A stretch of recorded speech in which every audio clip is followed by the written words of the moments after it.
How to get Roblox Voice Chat without ID. This tutorial will guide you on how to enable voice chat on Roblox without needing an ID. By adding your email or phone number and verifying it, you can unlock the voice chat feature and enhance your gaming experience. Follow the steps to set up and start using voice chat in Roblox. So let's get started.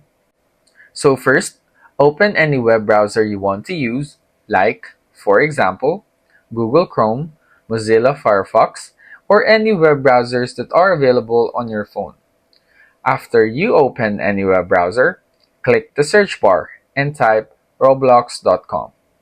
While we are in the Roblox website, make sure that your account is logged in.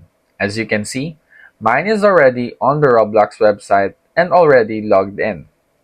If your account is logged in, click the settings icon at the top right of the website screen.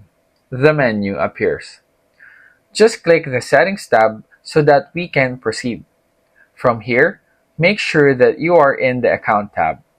If you are, you just have to make sure that you are verified with at least one of their requirements, like a phone number or email address. As you can see, mine is already verified because I use an email address. It's up to you if you want to verify your Roblox account by phone number or email address so that you can unlock a voice chat without ID. By following these steps, you can successfully enable voice chat on Roblox without needing an ID. Remember to verify your email or phone number, ensure your account age is set correctly, and adjust your privacy settings. If you encounter any issues, try the troubleshooting steps outlined above. Enjoy communicating with friends and other players in Roblox adventures.